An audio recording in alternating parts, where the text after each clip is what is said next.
PMC Uttarakhand, आध्यात्मिकता की ऊंचाइयों तक। नमस्कार, you can heal your life की ऑडियो बुक सीरीज में आप सभी का स्वागत है। आज का विषय है अब हम क्या करें। पिछले विषय में हमने जाना था कि किस तरह से हम अपने नकारात्मक विचारों को तुरंत बदल सकते हैं। आज हम जानेंगे कि अब हमें करना क्या है।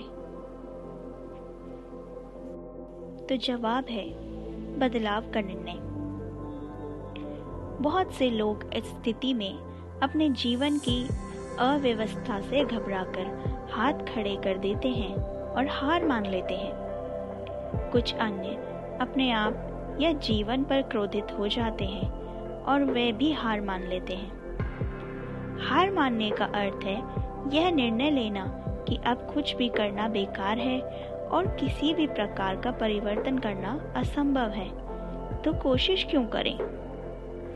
बाकी इस तरह से है, जो चल रहा है वो चलने दो। कम से कम तुम यह तो जानते हो कि उस पीड़ा को कैसे संभालना है। आप यह सब पसंद नहीं करते, लेकिन इस सब से परिचित हैं और आप उम्मीद करते हैं कि वह और बदतर नहीं होंगे। मेरे लिए गुस्से का अभ्यस्त होने का अर्थ है मूर्ख का ताज पहनकर एक कोने में बैठे रहना। क्या यह बात आपको सही लग रही है? आपके ख्याल में इन सभी कुंठाओं के पीछे आपके कौन से विश्वास हैं? आप ऐसा क्या कर रहे हैं जो दूसरे लोगों में आपको खिंचाने की आवश्यकता को प्रेरित करता है? आपको ऐसा विश्वास क्यों है कि अपने रास्ते पर चढ़ने के लिए आपको क्रोध करने की जरूरत है? आप जो भी बाहर देते हैं वह आपके पास वापस आ जाता है। आप जितना गुस्सा करते हैं उतना ही अपने लिए ऐसी परिस्थितियां तैयार करते हैं जिन पर आपको गुस्सा आता है। जैसे मूर्ख का ताज पहनकर एक कोने में बैठे रहना है और कुछ न कर पाना। क्या यह अनुच्छेद आपके अंदर क्रोध की भावनाएं उत्पन्न करता है? बढ़िया, तीर निशाने पर लगा है। यह ऐसी बात है जिसे आप बदलने के इच्छुक हो सकते हैं। परिवर्तन का इच्छुक होने का फैसला करें। यदि आप वास्तव में जानना चाहते हैं कि आप कितने जिद्दी हैं, तो परिवर्तन का इच्छुक होने के विचार पर ध्यान दें। हम सभी अपने जीवन को परिवर्तित देखना चाहते हैं, परिस्थितियों को बेहतर और अधिक आसान बनाना चाहते हैं, लेकिन हम बदलना नहीं चाहते। हम चाहते हैं कि वे बदल जाएं। ऐसा करने के लिए हमें अंदर से बदलना होगा। हमें सोचने का अपना तरीका बदलना होगा, बोलने का तरीका बदलना होगा, अपने आप को अभिव्यक्त करने का तरीका बदलना होगा। तभी बाहरी परिवर्तन हो पाएंगे। यह अगला कदम है। अब हम इस बारे में काफी स्पष्ट हैं कि समस्याएं क्या हैं और वे कहां से आई हैं। अब बदलने के इच्छुक होने का समय है। हर पुराने विचार की परत को नई सोच से बदला जाना चाहिए। उसमें से कुछ आसान है और कुछ एक पंख से चट्टान उठाने की तरह है। जब मैं कहती हूँ कि मैं परिवर्तन लाना चाहती हूँ, तो मैं पुराने विचार को दृढ़ता से पकड़ती हूँ और उतना ही जानती हूँ कि उसे छोड़ना मेरे लिए सबसे महत्वपूर्ण है। इन सब चीज़ों को सीखने के बाद ही मैं दूसरों को सिखा सकती हूँ। मेरी राय है कि वास्तव में कई अच्छे शिक्षक खुशहाल परिवारों से नहीं होते। अधिकतर अच्छे शिक्षक सीमाओं की गहरी परतों को हटाने के लिए और भी अधिक विचारों को छोड़ने पर लगातार काम करते रहते हैं। यह एक जीवन भर का व्यवसाय बन जाता है। पहले मैं आस्थाओं को छोड़ने के विषय में जिस रूप में काम करती थी और आज जिस रूप में काम करती हूँ, उसमें प्रमुख अंतर यह है कि अब मुझे ऐसा करने के लिए अपने ऊपर क्रोधित नहीं होना पड़ता। अब मैं यह नहीं मानती कि मैं केवल इसलिए एक बुरी इंसान हूँ कि मुझे अपने अंदर बदलाव के लिए कुछ और मिलता है।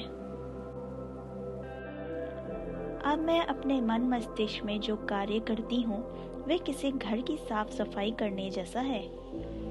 मैं अपने मन के कमरों से गुजरती हूँ और उनमें मौजूद विचारों व आस्थाओं की जांच करती हूँ। कुछ को मैं पसंद करती हूँ, इसलिए उन्हें झाड़ पोंछ कर चमका देती हूँ तथा उन्हें और भी उपयोगी बना देती हूँ। कुछ को मैं हटाने या मरम्मत की ज़रूरत महसूस करती हूँ और उस कार्य में लग जाती हूँ। कुछ पिछले दिन के अखबार, पुरानी पत्रिकाओं या कपड़ों की तरह होते हैं जो अब उपयुक्त नहीं रह गए हैं। उन्हें मैं या तो छोड़ देती हूँ या कूड़ेदान में फेंक देती हूँ, साथ ही उन्हें हमेशा के लिए जाने देती हूँ। मेरे लिए ऐसा करने की प्रक्रिया में क्रोधित होना या स्वयं को एक बुरा व्यक्ति महसूस करना आवश्यक नहीं है। चलिए इस दृढ़ वचन का प्रयोग करते हैं। मैं बदलना चाहता हूँ। इसे बार बार दोहराएं। मैं बदलना चाहता हूँ, मैं बदलना चाहता हूँ। आप ऐसा कहते समय अपने गले को स्पर्श कर सकते हैं। गला शरीर का ऊर्जा केंद्र है जहाँ परिवर्तन होता है। अपने गले को स्पर्श करते हुए आप स्वीकार करते हैं कि आप परिवर्तन की प्रक्रिया में हैं। जब आपके जीवन में परिवर्तन आए तो इच्छा सहित उन्हें होने दें। यह ध्यान रखें कि जहाँ पर आप नहीं बदलना चाहते, वहीं वास्तव में आपको बदलाव की सबसे अधिक आवश्यकता है। मेरे विचारों पर अमल करना बदलने का एकमात्र तरीका नहीं है। संपूर्ण उपचार में शरीर, मन और आत्मा शामिल होते हैं। आप इनमें से किसी एक से भी शुरुआत कर सकते हैं। जब आप अपने घर की सफाई शुरू करते हैं तो यह मायने नहीं रखता कि आप किस कमरे की सफाई की शुरुआत करते हैं। आपको ज़्यादा आकर्षित करने वाली जगह से आप शुरू कर सकते हैं। दूसरी जगहों पर सफाई खुद ब खुद हो जाएगी। आध्यात्मिक तौर पर शुरुआत करने वाले लोग जो जंक फूड खाते हैं अक्सर पाते हैं कि वे पौष्टिक भोजन की ओर आकृष्ट हो रहे हैं। वे किसी मित्र से मिलते हैं या कोई नई पुस्तक खोजते हैं या किसी ऐसी कक्षा में जाते हैं जो उनके अंदर ये समझ उत्पन्न करती है कि वे जो कुछ भी खाते हैं उसका भारी असर इस बात पर पड़ता है कि वे कैसा महसूस करते हैं और कैसा दिखते हैं। एक स्तर हमेशा दूसरे की ओर ले जाएगा जब तक विकसित होने और परिवर्तन की इच्छा मौजूद रहेगी। मैं पोषण के बारे में बहुत कम सलाह देती हूँ क्योंकि मैंने पाया है कि सभी व्यवस्थाएं कुछ लोगों के लिए अधिक उपयोगी होती है। पोषण के संबंध में मेरा व्यक्तिगत दृष्टिकोण सरल है। यदि वह बढ़ता है तो उसे खाओ, यदि वह नहीं बढ़ता तो उसे मत खाओ। अपने भोजन के बारे में सतर्क रहो। जीवन भर नकारात्मक विचारों में लिप्त रहने के बाद अपने मन मस्तिष्क की सफाई करना ऐसा ही है मानो जीवन भर जंक फूड करने के बाद पौष्टिक भोजन लेने की शुरुआत करना। ये दोनों ही बीमारियों के उपचार में समस्याएं पैदा कर सकते हैं। जब आप अपना शारीरिक आहार बदलना शुरू करते हैं तो शरीर विषैले तत्वों के अपने भंडार को बाहर निकालना शुरू करता है और जब ऐसा होता है तो आप 1-2 दिन के लिए स्वयं में सड़न सी महसूस कर सकते हैं। ऐसा ही होता है जब आप अपनी मानसिक विचार प्रतिक्रियाओं को बदलने का निर्णय लेते हैं। आपको कुछ समय के लिए परिस्थितियां बदतर महसूस होंगी। एक पल के लिए किसी धन्यवादी या थैंक्स गिविंग रात्रि भोज के अंत को याद कीजिए।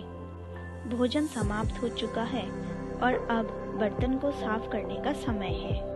बर्तन पूरी तरह जला हुआ है और पपड़ीदार है, इसलिए आप उसमें गर्म पानी व साबुन डालते हैं और उसमें कुछ समय के लिए डूबने रहने देते हैं। फिर आप उस बर्तन को रगड़ना शुरू करते हैं।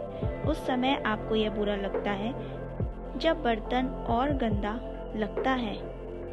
लेकिन अगर आप उसे रगड़ते रहें तो आपका बर्तन नया सा हो जाता है। यही स्थिति सूखे हुए पपड़ीदार मानसिक विचारों के साथ होती है। जब हम उसे नए विचारों में डुबाते हैं तो सारी गंदगी ऊपर आ जाती है और दिखने लगती है। बस नए विचारों पर दृढ़ रहें और जल्द ही आप एक पुराने संकुचित विचार को पूरी तरह से साफ कर देंगे। तो चलिए अब एक अभ्यास करते हैं।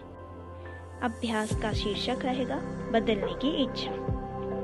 आइए मैं इस विधि के बारे में बताती हूँ जो मैंने अपने लिए और दूसरों के लिए इस्तेमाल करी है। पहला है दर्पण। दर्पण में अपना चेहरा देखिए और अपने आप से कहें, मैं बदलना चाहता हूँ या मैं बदलना चाहती हूँ। ध्यान दें कि आप कैसा महसूस करते हैं। यदि आप हिचकिचाहट या अनिच्छुक महसूस करते हैं या परिवर्तन नहीं चाहते हैं तो खुद से उसका कारण पूछिए। आप किसी पुराने विचार पर अड़े हुए हैं? कृपया अपने आप को फटकारें नहीं, सिर्फ ध्यान दीजिए कि वह क्या है। मैं शर्त लगा सकती हूँ कि वह विचार या विश्वास आपके लिए बहुत सी समस्याएं उत्पन्न कर रहा है। मैं हैरान हूँ कि वह कहाँ से आया। क्या आप जानते हैं? चाहे हम यह जानते हैं या नहीं कि वह कहाँ से आया है, चलिए उसे अभी खत्म करने के लिए कुछ करें। फिर से दर्पण के सामने जाएं और अपनी आंखों में गहराई से देखें। अपने कंठ को स्पर्श करें और 10 बार जोर से कहें, मैं हर प्रतिरोध को छोड़ना चाहता हूँ। दर्पण कार्य बहुत सशक्त होता है। एक बच्चे के रूप में हमने अपने अधिकांश नकारात्मक विचार दूसरों द्वारा अपनी आंखों में देखते हुए या शायद हम पर उंगली उठाते हुए ग्रहण किया है। आज हम जब भी दर्पण में देखेंगे, हम में से अधिकतर अपने आप से कुछ नकारात्मक चीज़ें कहेंगे। हम किसी भी बात के लिए अपनी आलोचना करते हैं या अपना कम मूल्यांकन करते हैं। सीधे अपनी आंखों में देखना और अपने बारे में एक सकारात्मक घोषणा करना मेरी राय में दृढ़ निश्चय सहित एक मजबूत समाधान का सबसे तेज तरीका है।